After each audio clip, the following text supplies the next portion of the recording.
Hi friends, welcome to my channel.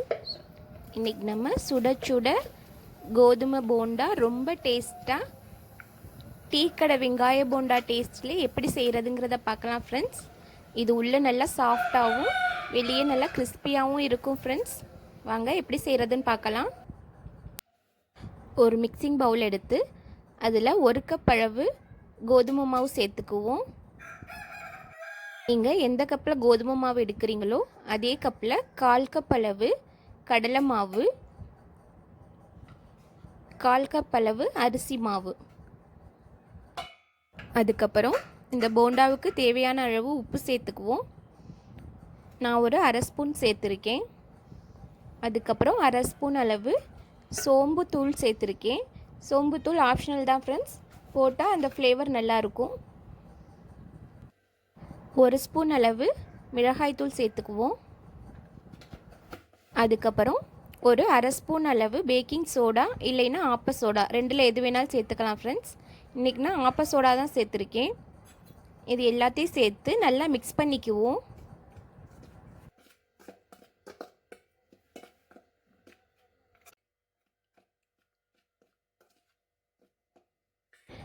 இப்போ நல்லா mix பண்ணியாச்சு.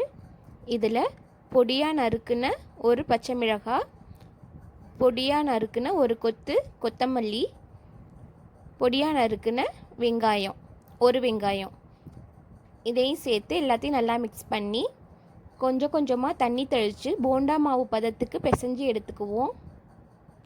ஃபஸ்ட்டே தண்ணியே ரொம்ப ஊற்றிடாதீங்க ஃப்ரெண்ட்ஸ்.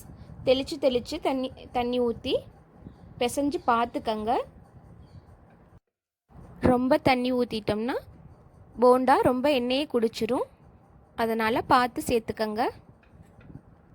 இந்த போண்டா கோதுமை மாவில் செஞ்சோன்னு சொன்னால் யாருமே நம்ப மாட்டாங்க ஃப்ரெண்ட்ஸ். அந்தளவுக்கு டேஸ்ட்டாக இருக்கும்.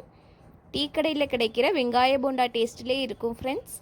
கண்டிப்பாக ட்ரை பண்ணி பாருங்கள். ட்ரை பண்ணி பார்த்துட்டு டேஸ்ட் எப்படி இருந்துச்சுன்னு எனக்கு கமெண்ட்ஸில் சொல்லுங்கள்.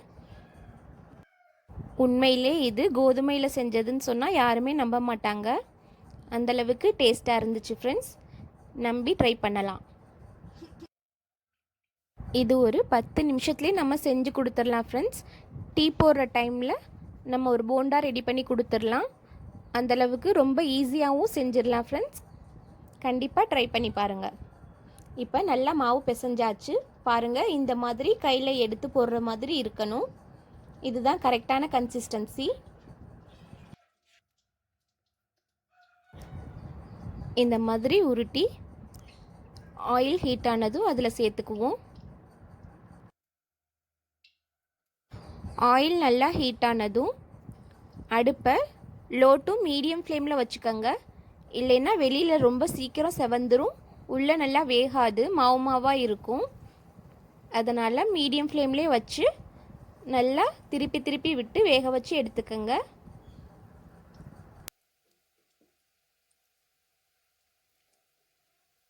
ஃபஸ்ட் டைம் நம்ம சேனலை பார்க்குறவங்களா இருந்தால் நம்ம சேனலை சப்ஸ்கிரைப் பண்ணி கூடவே பெல் பட்டனை கிளிக் பண்ணிக்கோங்க.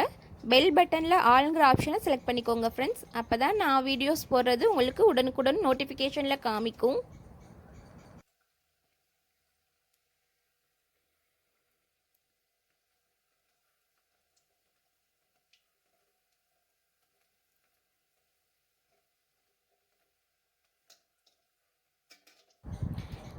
இப்போ பாருங்கள், நம்மளோட கோதுமை போண்டா ரொம்பவே சூப்பராக சுட சுட ரெடி ஆயிருச்சு. ஈவினிங் டீ டைமில் இந்த மாதிரி போண்டா செஞ்சு மழை நேரத்துக்கு சாப்பிட்டோம்னா ரொம்பவே சூப்பராக இருக்கும் ஃப்ரெண்ட்ஸ். இதோட தேங்காய் சட்னி இல்லைன்னா கெச்சப் வச்சு சாப்பிட்டு பாருங்கள். டேஸ்ட் ரொம்ப சூப்பராக இருக்கும்.